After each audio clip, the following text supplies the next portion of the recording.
Akala ko ang pamilya, matibay na pundasyon. Ang biyenan ko, si Doña Elena, tumawa pa habang ipinipirma ko ang diborsyo. Ang sabi niya, wala kang laban, wala kang alam sa aming yaman. Pero ang mga numero sa aking isip, ang mga transaksyon sa aking alaala, nagbubulong na may mas malaking sikreto. Ang kanilang pagmamayabang, ang magiging simula ng kanilang pagbagsak. May alam ako. Nagtagpo ang ingay ng palakpakan at ang mapait na katahimikan sa Grand Peninsula Hotel. Sa gitna ng liwanag ng entablado, nakatayo si Clara de la Cruz Reyes, 43 taong gulang, sa tabi ng lalaking minsan niyang pinakamamahal, ngayon ay ang kanyang berdugo. Ang gabi na dapat ay pagdiriwang ng pagiging zifi ni Javier Santiago ay naging gabi ng kanyang pagwasak. Ang bawat camera flash, isang panunumbat. Ang bawat ngiti ng mga bisita, isang saksak sa kanyang dibdib. Habang ipinapahayag ang kanyang pagkahirang, isang sobre ang inilapag ni Javier sa kanyang harap, walang salita, puno ng puot. Ito ang mga papeles ng diborsyo, sadyang idinaraos sa harap ng lahat. Pirmahan mo na, Clara, marahang bulong ni Doña Elena Santiago, ang kanyang biyenan na may ngiting nanunuya. Huwag mo nang ipagpilitan ang sarili mo sa anak ko, sa amin. Ang bawat salita ay tumagos, humiwa. Si Clara, isang babaeng may karunungan at may dangal, ay nanatiling kalmado sa labas. Ibinaba niya ang tingin, kinuha ang ballpen, at walang pag-aatubili, pinirmahan ang bawat pahina. Ang bawat stroke ng kanyang pirma ay tila pagtalikod sa isang buhay, sa isang pangako.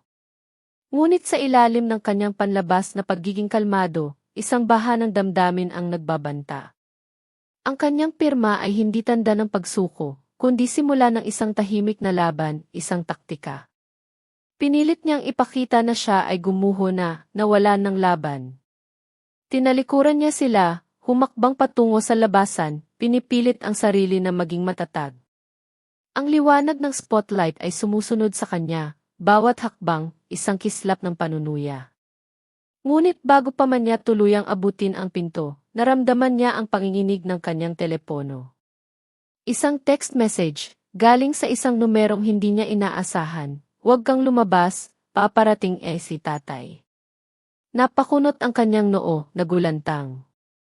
Isang kislap ng pag-asa ang sumilay sa kanyang puso, isang pag-asa na matagal nang nawala.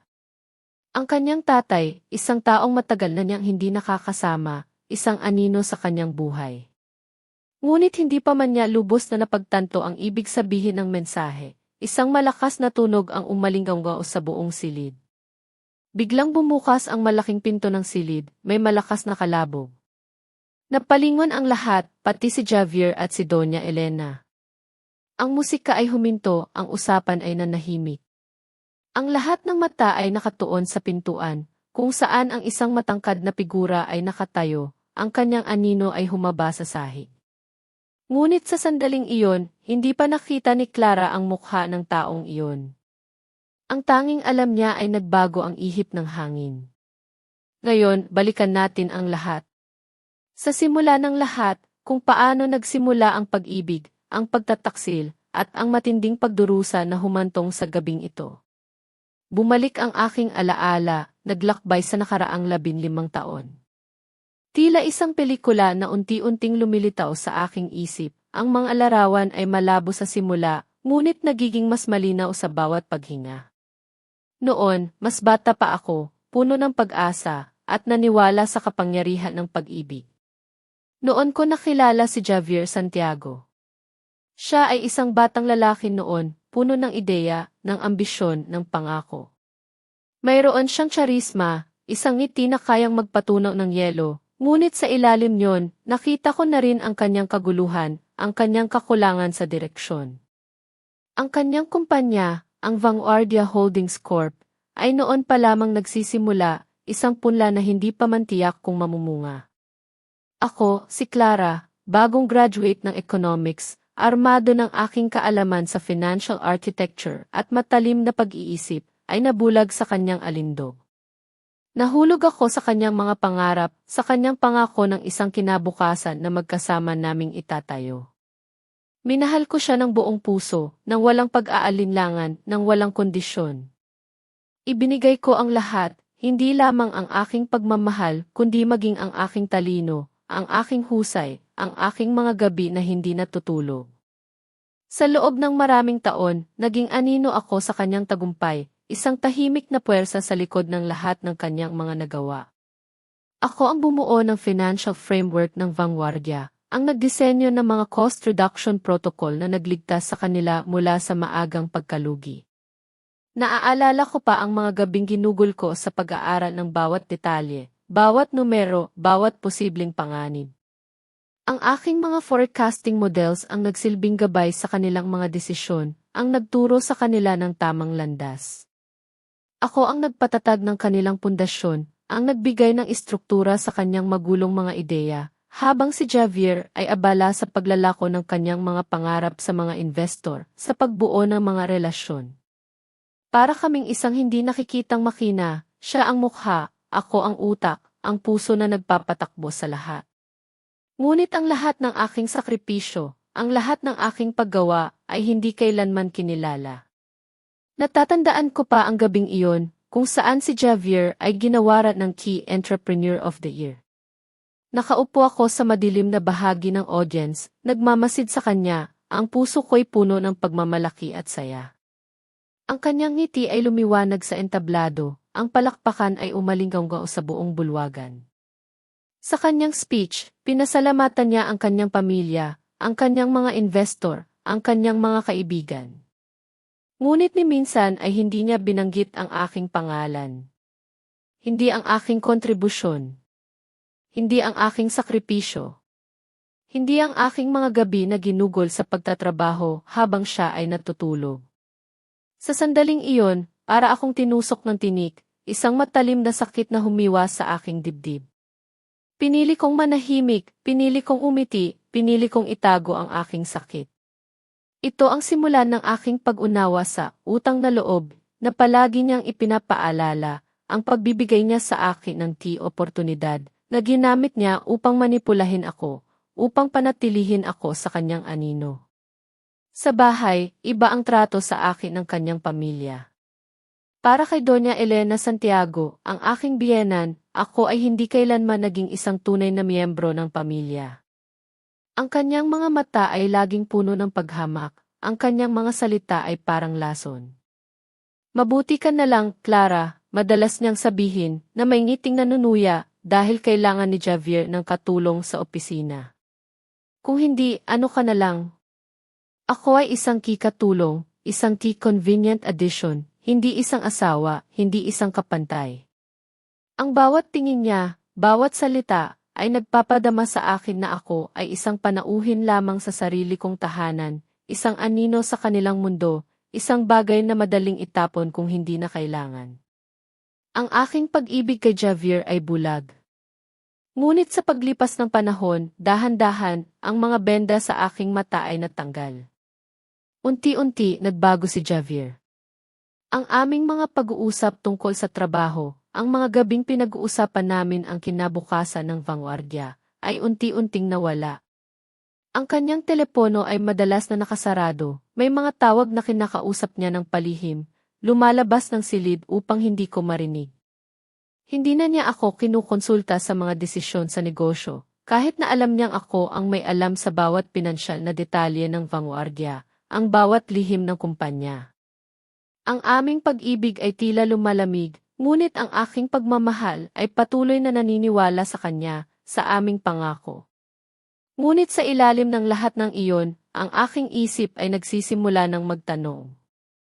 Ang mga butil ng pagdududa ay dahan-dahang tumubo, nagiging isang malaking puno ng pag-aalinlangan.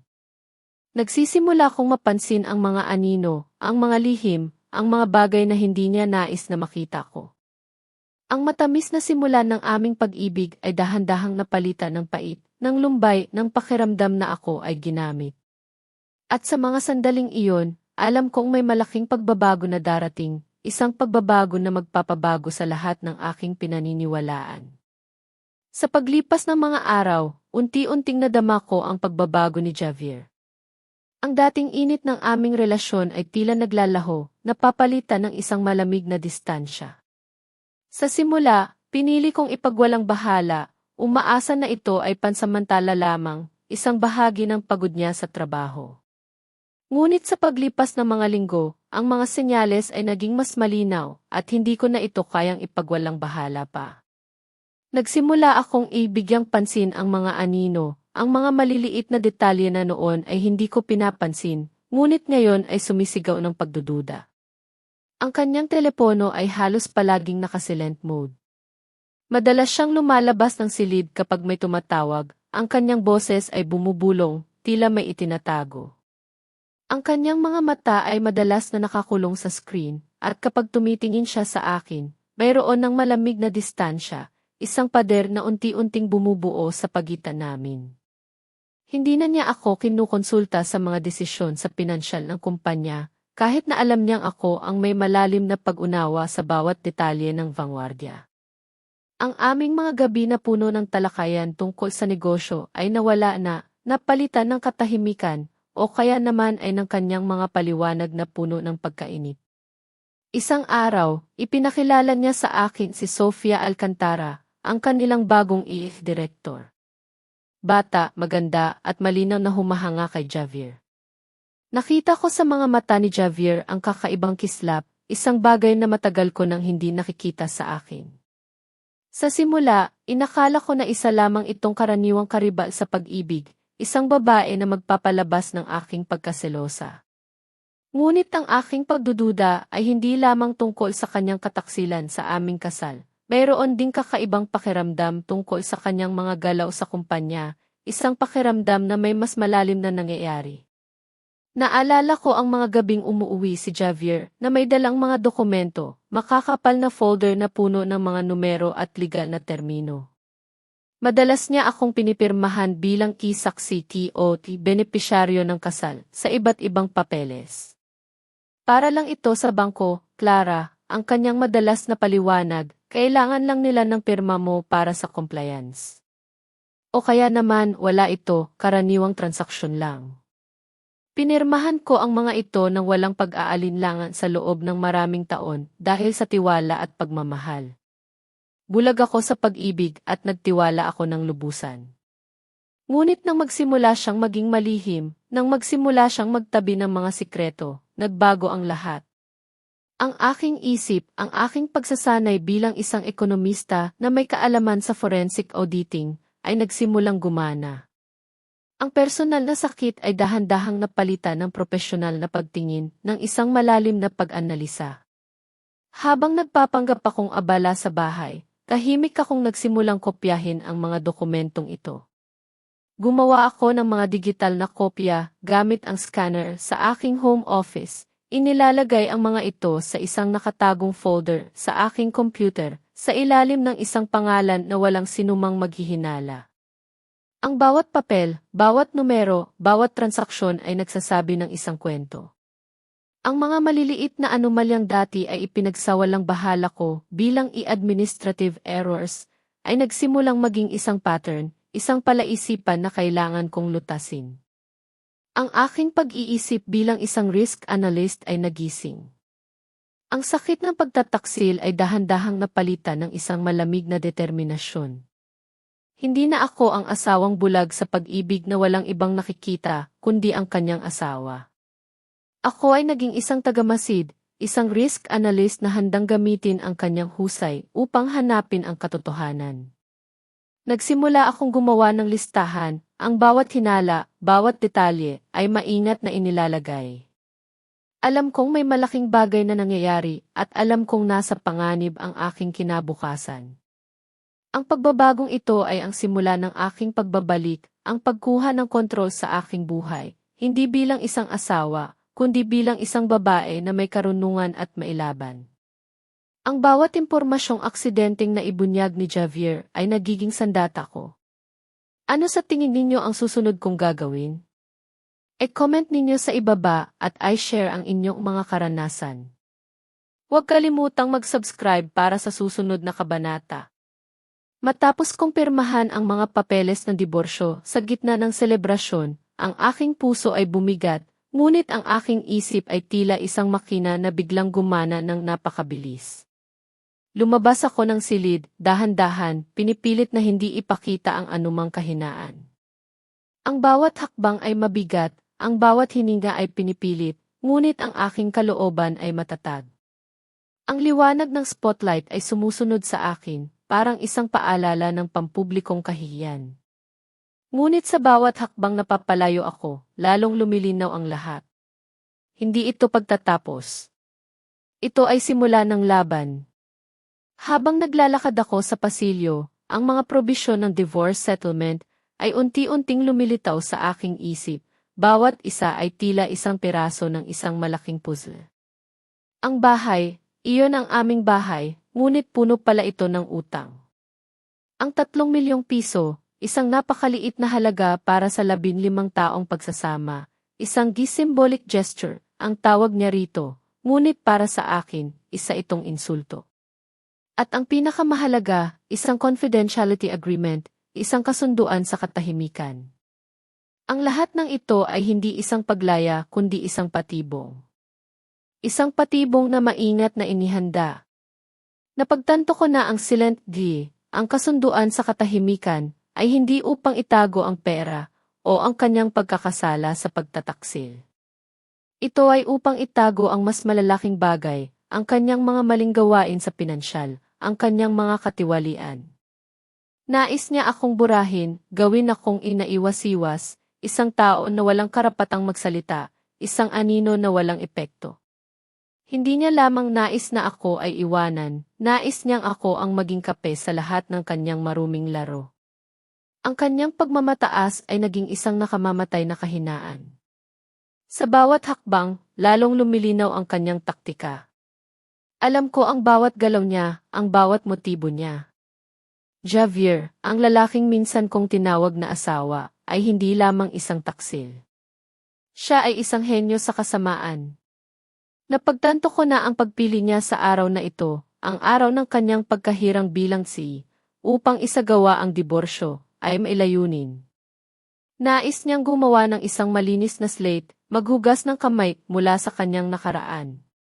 Nais niyang burahin ang lahat ng kanyang mga hindi kanais-nais na koneksyon, at ako, si Clara, ang kanyang asawa, ang kanyang anino sa likod ng vanguardia, ang kanyang nakaraan na nais niyang kalimutan. Gusto niyang ipakita sa mundo na siya ay malinis, na ang kanyang bagong kabanata ay walang bakas ng aming nakaraan, walang bakas ng aking kontribusyon. Ito ang aking pagkabigo, ang aking sakit, at ang aking pagkamuhi na unti-unting nagiging isang malamig na determinasyon. Ang mapait na tawa ni Doña Elena sa aking pagpirma ay muling umalinggaw sa aking isip. Isang tunog na nagpapalakas sa aking galit. Ang kanilang panunuya, ang kanilang pagmamataas, ay nagbigay sa akin ng lakas, ng isang determinasyon na hindi ko inakalang taglay ko. Ang pakiramdam ng pagiging nag-iisa ay malalim, ngunit kasama nito ang isang bagong tatag, isang paninindigan. Hindi na ako ang biktima. Ngunit bago pa man ako tuluyang makalabas, bago pa man ako tuluyang sumuko sa mga anino ng gabi, naramdaman ko ang panginginig ng aking telepono. Isang text message, galing sa isang numerong hindi ko inaasahan, isang kislap ng liwanag sa dilim. Huwag kang lumabas, paparating si tatay. Ang mga salitang iyon ay nagpabago sa buong psikolohiya ko, nagbigay ng bagong pag-asa, isang pag-asa na matagal nang nawala. Ang aking tatay, ang general, ang taong matagal nang hindi ko nakakausap, ang aking pinaghiwalayan ng landas upang patunayan ang aking sarili. Ngayon, siya ay darating. Ang mensaheng iyon ay hindi lamang impormasyon, ito ay isang kumpirmasyon na hindi ako nag-iisa. Nagbigay ito sa akin ng lakas upang tumayo, upang lumaban. Ang kaba ay napalitan ng isang malamig na kapayapaan, isang matinding determinasyon. Hindi ako lalabas. Hindi pa tapos ang laban. Bumalik ako sa silid ng pagdiriwang, sa gitna ng ingay at musika na muling bumalik, sa ilalim ng tingin ng lahat. Hindi na ako ang basag na pinggan na inakala nila. Dumiretso ako sa bar, kumuha ng baso ng champagne, at ininom ito ng dahan-dahan, ang aking mga mata ay nakatuon kay Doña Elena. Naramdaman niya ang aking titig at ang kanyang ngiti ay unti-unting nawala. Ngumiti ako sa kanya, isang ngiti na hindi friendly, isang ngiti na puno ng pangako ng isang laban na hindi pa nagsisimula. Sa aking isip, sinabi ko, tapos na ang bahagi 1. Ngayon, magsisimula na ang bahagi 2. Javier, ang aking asawa, ang aking patibong. Hindi ko na siya tinawag na asawa. Siya na ngayon ang aking kalaban. Matapos ang maingay na gabi, dire-diretso ako pauwi. Hindi ako nag-aksaya ng panahon sa pagmumuni-muni o pagdadalamhati. Ang aking isip ay matalim, nakatuon sa isang layunin. Dumaan ako sa main door, at dumiretso sa aking home office, isang silid na halos hindi pinupuntahan ni Javier. Ito ang aking santuwaryo, ang lugar kung saan ko pinanday ang aking mga plano. Sa isang sulok ng silid, mayroong isang maliit na safe, nakatago sa likod ng isang bookshelf. Inilagay ko ang code, isang kombinasyon ng kaarawan ni Javier, na baliktad at ang petsa ng aming kasal, isang mapait na paalala ng aming nakaraan. Bumukas ang safe, at sa loob, hindi mga love letter o lumang wedding photo, kundi ang aking marriage files, isang koleksyon ng mga dokumentong pinansyal, ang aking lihim na armas. Maingat kong inilabas ang mga folder, isa-isa. Ang bawat papel, bawat kopya, ay nagpapakita ng isang piraso ng malaking puzzle. Nagsimula akong magkategorya ng ebidensya. Mayroong mga invoice mula sa Apex Logistics Solutions, isang kumpanya na nakabase sa Cayman Islands, na halatang isang shell company. Ang mga bayad para sa e-consulting services, na hindi kailanman naganap ay umaabot sa 24 na milyong piso. Mayroon ding mga maliit na suhol, 600 hanggang 900,000 piso, na ibinigay sa mga miyembro ng City Council, sadyang pinaghiwa-hiwalay upang hindi umabot sa threshold ng pag-uulat. Ang aking kamay ay kumilos ng mabilis, ang aking isip ay mas mabilis pa. Pinagdugtong-dugtong ko ang mga datos, bawat transaksyon, bawat pangalan. Hindi lamang ito tungkol sa pagnanakaw, mas malalim pa rito. Nakita ko ang mga detalye ng paglilipat ng pondo ni Javier sa isang hiwalay na research project, tinatawag na i-Project Obsidian, isang proyekto na may kinalaman sa pagbili ng mga bahagi ng militar na walang lisensya ang Vanguardia. Sa pagitan ng mga papeles, may natuklasan akong isang nakakagulat na bagay. Isang sertipikasyon ng pagsunod sa kontrata ng gobyerno para sa pagbibigay ng guidance chips sa isang defense contractor. At sa ilalim ng sertipikasyon, ang aking pirma, gamit ang isang digital stamp. Ginaya niya ang aking pirma. Hindi lamang niya nais na hiwalayan ako, gusto niya akong gawing scapegoat, ang magiging biktima kung sakaling mabisto ang lahat ng ito. Gusto niyang ako ang makulong.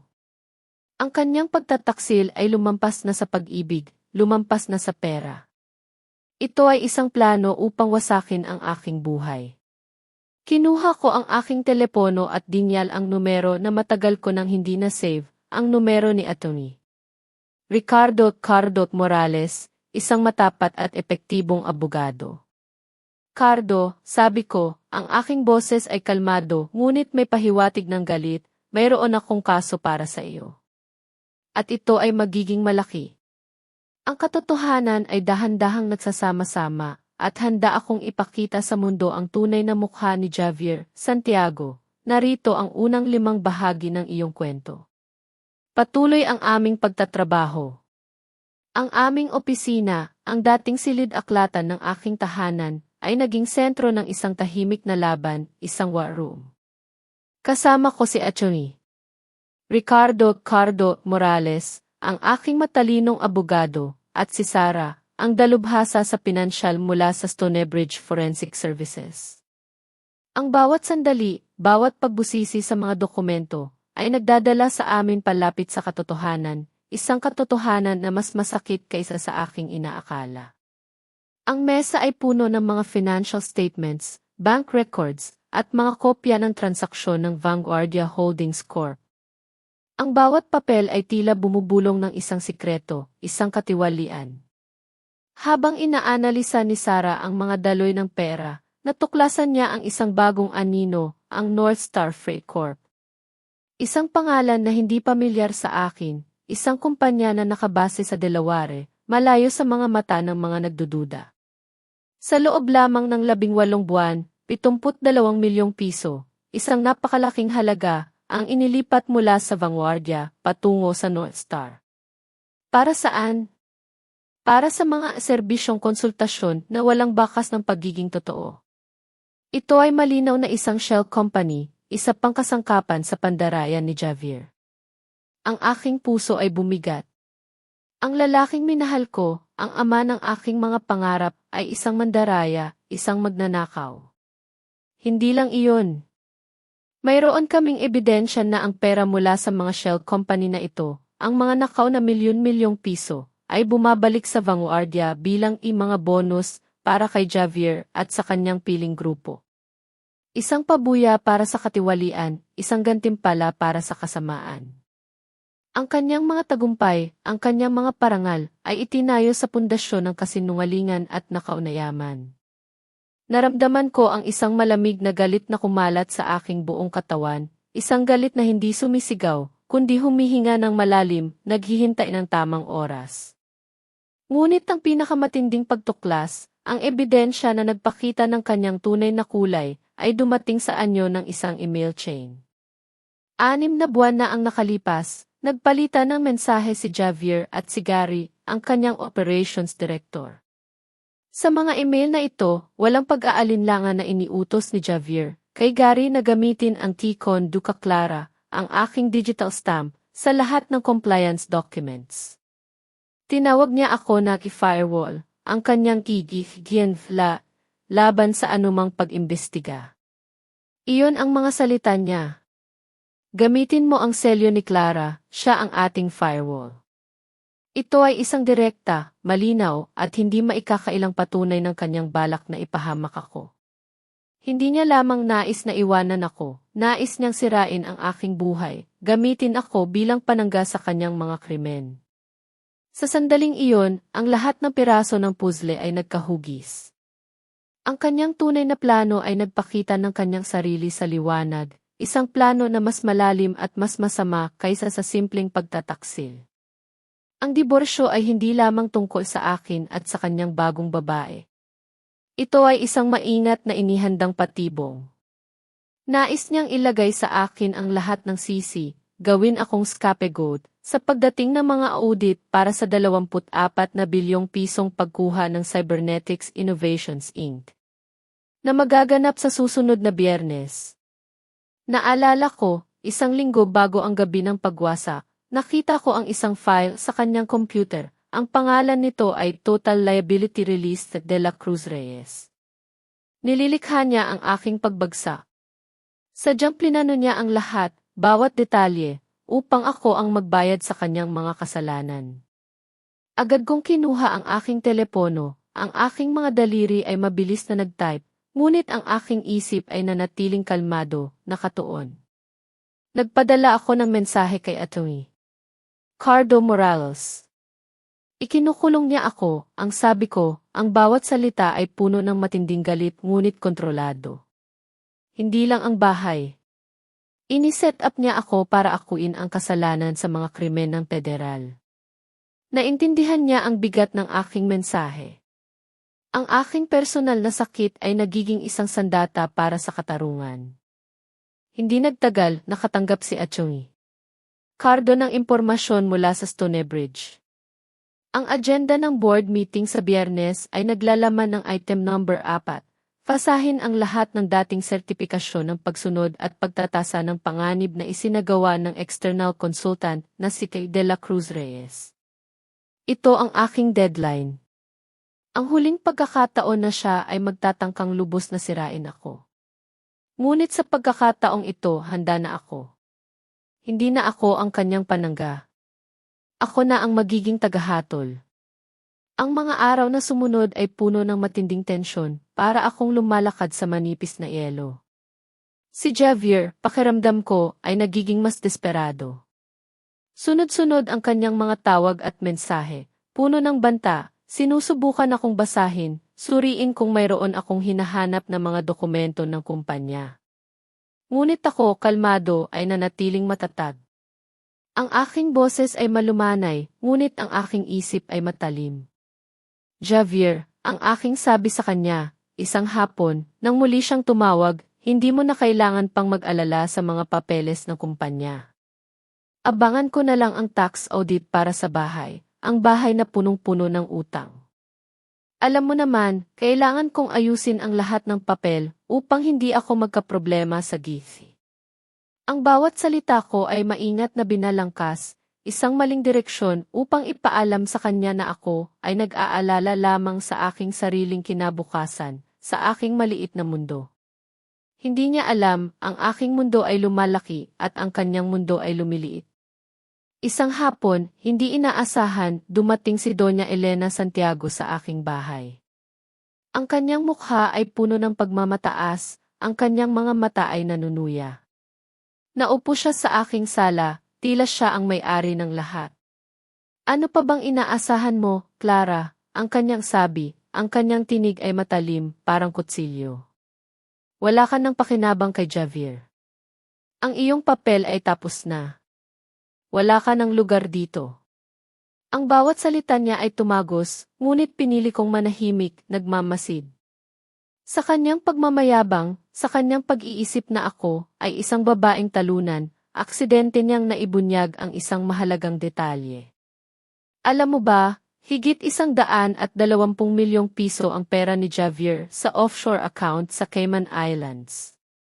Akala mo ba makukuha mo iyon? Hindi mo iyon makukuha. Nagbanta rin siya na ililibing niya ako kung susubukan kong lumaban, kung susubukan kong magsalita laban sa kanilang pamilya, sa kanilang imperyo. Sa mga sandaling iyon, ang kanyang pagmamataas ang naging susi sa aking paghahanap ng katotohanan. Habang siya ay nagsasalita, ang aking kamay ay dahan-dahang gumalaw. Lihim kong ni-record ang kanyang pagtatapat gamit ang aking smartwatch, isang simpleng device na naglalaman ng isang mahalagang sandata. Ang bawat salita niya, bawat banta ay naging ebidensya. Agad kong ipinadala ang recording kay Atty. Cardo Morales, pinangalanan ko ang file na ipagtatapat, Elena, pagtatago, ari-arian. Ang kanyang pagmamataas ang kanyang ikabubuwis, ang kanyang pagiging kampante ang naging daan sa kanyang pagbagsak. Hindi nagtagal, dumating ang mga text ni Javier, mas matindi kaysa dati. Puno ng banta ng demanda, pagwasak sa aking reputasyon, at pagwasak sa aking karera. Sisirain ko ang lahat ng iyong pinaghihirapan, ang kanyang mensahe, kung hindi ka mananahimik. Ang kanyang mga salita ay nagpapakita ng kanyang lumalaking takot, ng kanyang pagkawala ng kontrol. Ngunit sa bawat banta, lalo akong nagiging matatag, lalo akong nagiging determinadong lumaban. Ang kanyang mga banta ay hindi na nagpapatalo sa akin, bagkus ay nagbibigay ng mas malaking lakas. Isa-isa, in-upload ko ang lahat ng ebidensya na aking inipon. Ang mga email chain na nagpapakita ng kanyang plano, ang mga dokumento mula sa kanyang shell companies, ang mga recording ng pagtatapat ni Doña Elena, at ang mga screenshot ng kanyang mga banta. Lahat ng ito ay inilagay ko sa secure server ng Marino & Associates Forensics. Sa wakas, pakiramdam ko ay nabawasan ang bigat sa aking balikat. Para akong isang sundalo na naghahanda sa laban, inihahanda ang lahat ng kanyang sandata. Ang pag-upload na iyon ay hindi lamang paglilipat ng file, ito ay paglilipat ng pasanin, paglilipat ng takot, sa isang lugar na ligtas at hindi maaabot. Pagkatapos ng lahat ng iyon, habang ako ay nagpapahinga, isang mensahe mula sa hindi kilalang numero ang dumating. Isang text na nagpabilis sa tibok ng aking puso. Kailangan nating mag-usap. Mayroon akong mga file na sinabi niyang burahin ko. Agad kong napagtanto. Si Sofia Alcantara ito, ang babaeng minahal ni Javier, ang babaeng nakita ko bilang karibal, ngayon ay isang kaalyado. Isang hindi inaasahang pagbabago ng ihip ng hangin. Nagkita kami sa isang 24 oras na coffee shop, sa gitna ng gabi. Ang kapaligiran ay puno ng tensyon ng pag-aalinlangan. Ang mga mata niya ay nagpapakita ng takot ng pag-aalala.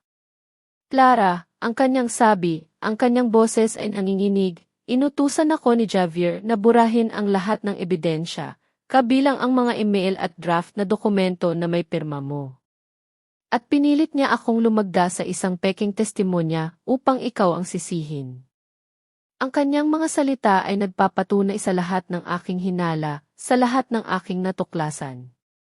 Hindi lamang siya isang kabit, siya ay isang biktima rin, isang piyon sa laro ni Javier.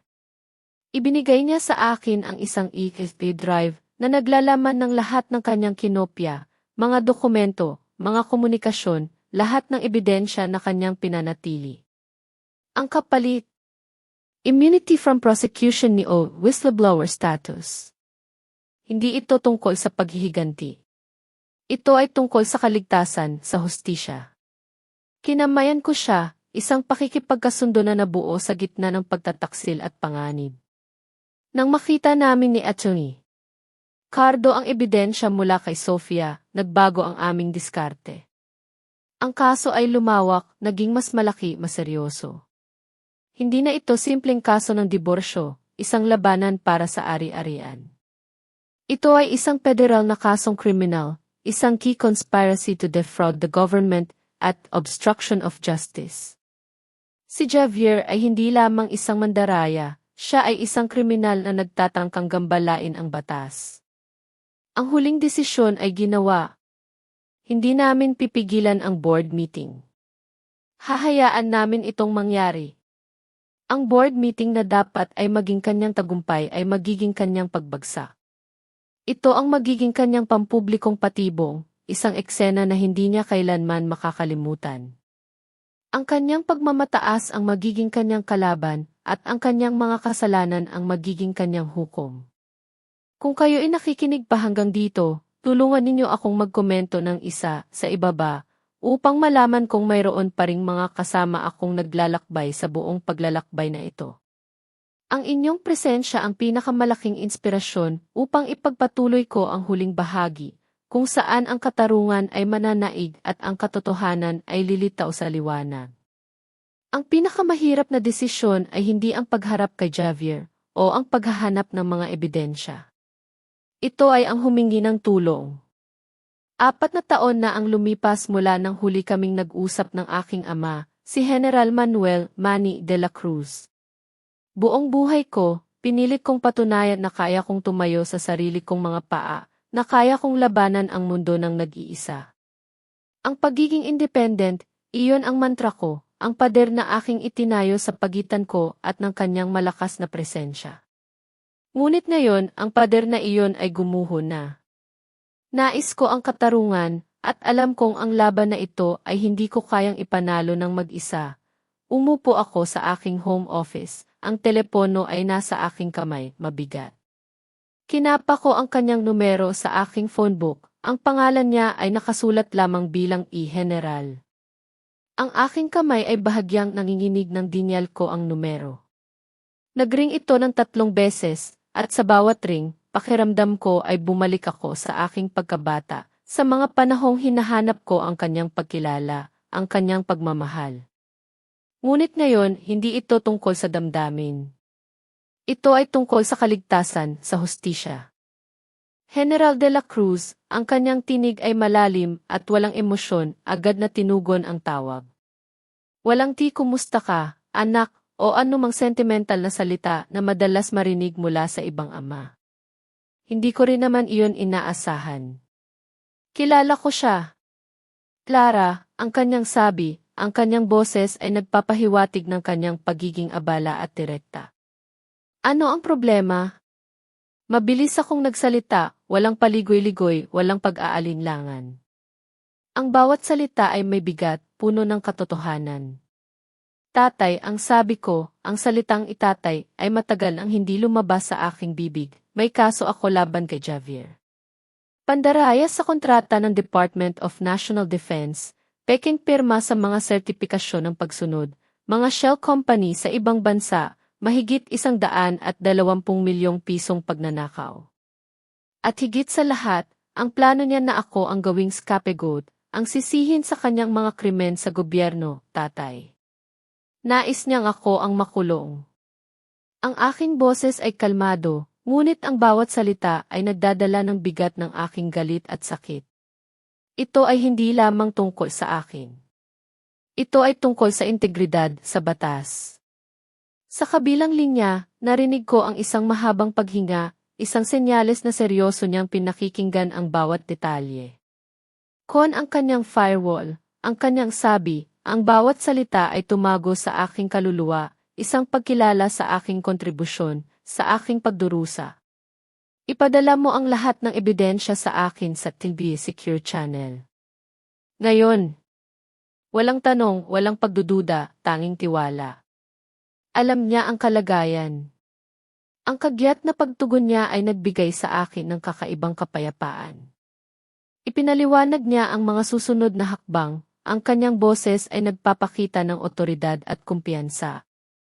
Ang National Bureau of Investigation at ang Department of National Defense ay may jurisdiksyon sa kasong ito. Ang impluwensya ni Javier sa lokal na pamahalaan ay walang saysay dito. Hindi niya ito kayang bilhin. Ang kanyang mga salita ay nagbigay sa akin ng seguridad.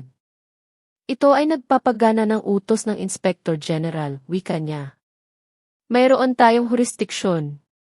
Ang kapangyarihan ay nasa panig ko na, isang kapangyarihan na mas malaki kaysa sa kay Javier, mas malakas kaysa sa kanyang mga kasinungalingan. Ang kanyang huling instruksyon ay nagpapahiwatig ng kanyang taktika, ang kanyang pagiging general sa digmaan. Huwag kang kikilos, Clara.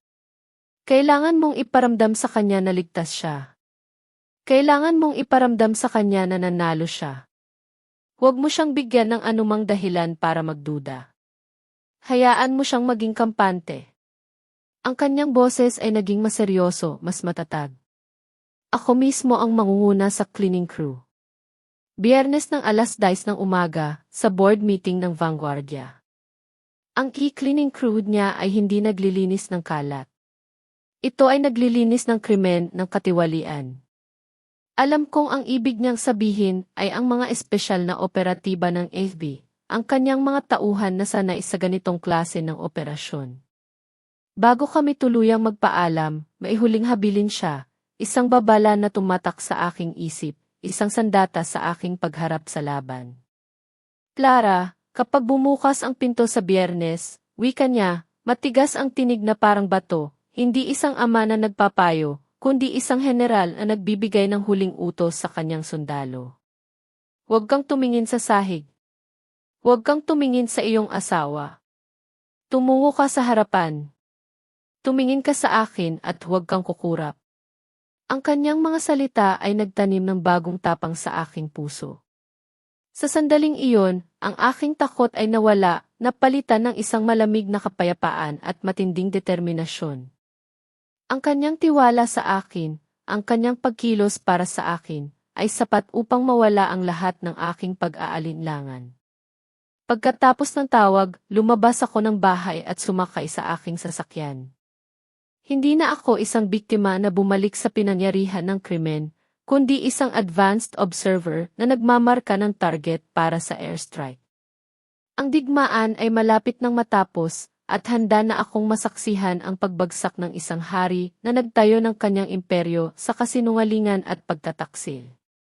Dumating ang Biyernes, isang araw na matagal kong inantay, ang araw na tanda ng pagtatapos at simula. Nagtungo ako sa ika-42 palapag ng Vanguardia Holdings Corp., suot ang isang pearl gray na damit, ang kulay ng anino ng abo.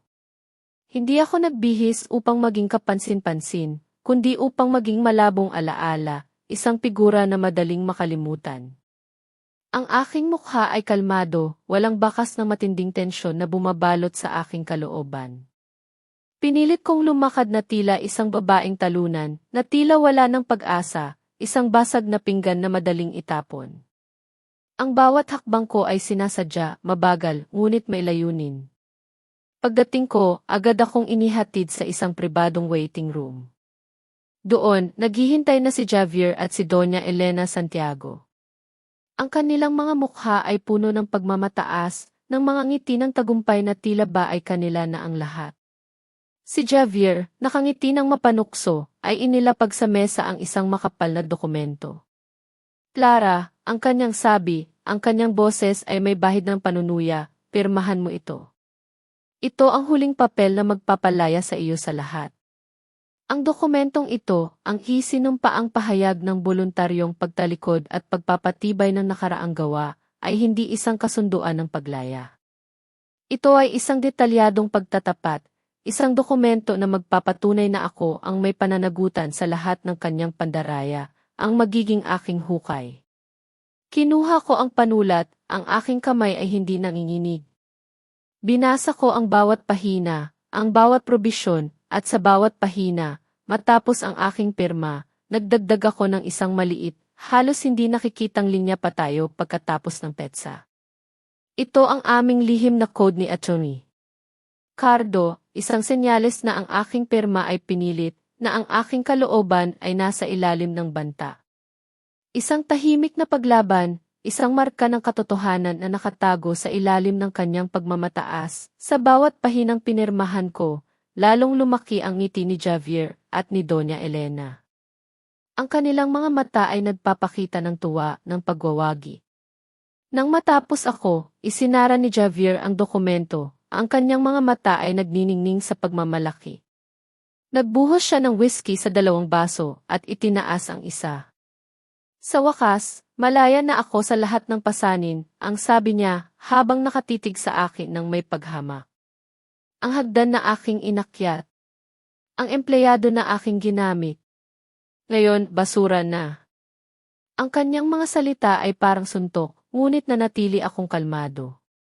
Hindi siya ang aking sinisira. Ang kanyang sariling pagkilos. Ang kanyang sariling bibig ang nagpapahayag ng kanyang tunay na pagkatao. Hindi, Javier, wika ko, ang aking tinig ay halos bulong, ngunit matatag, puno ng matinding galit na matagal kong kinimkim. Nagsisimula pa lang ang palabas.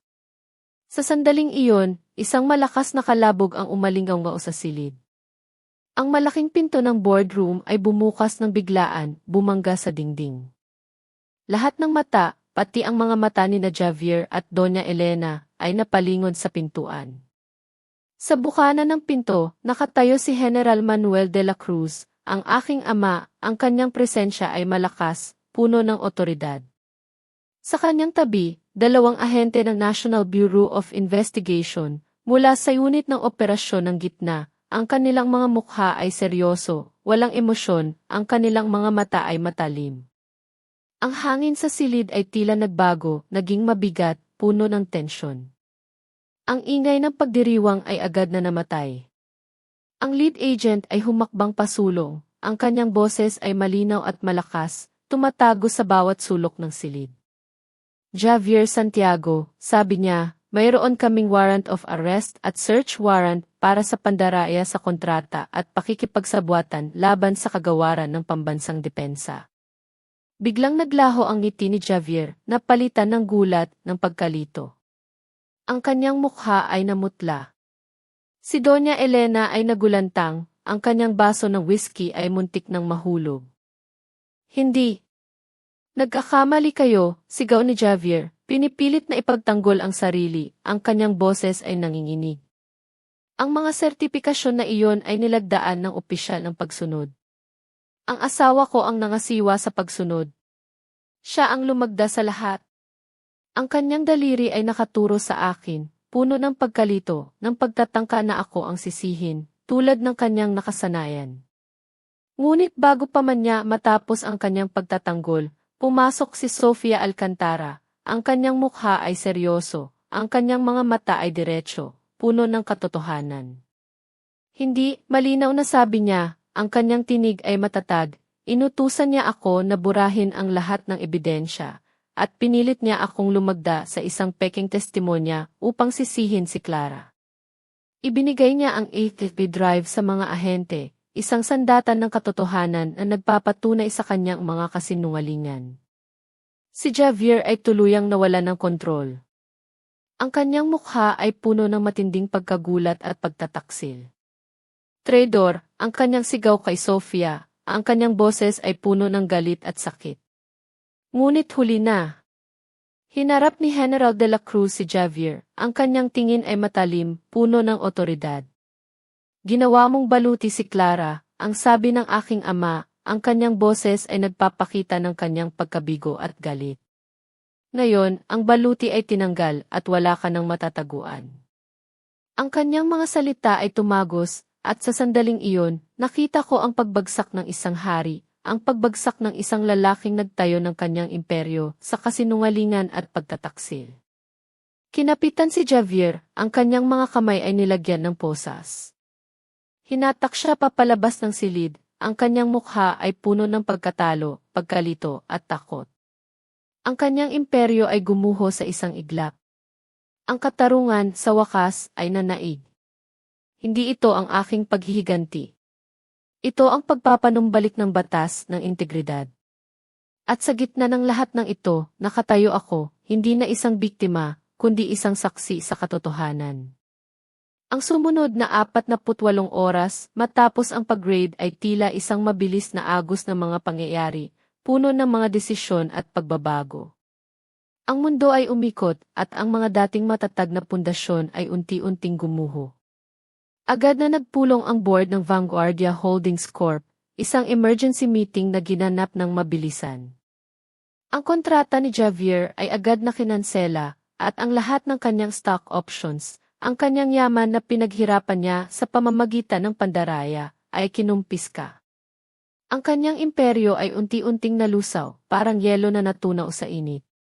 Ipinarating ng Stonebridge Forensic Services ang kanilang detalyadong investigasyon sa board. Isang ulat na nagpakita ng bawat patunay, bawat anomalya, bawat kasinungalingan.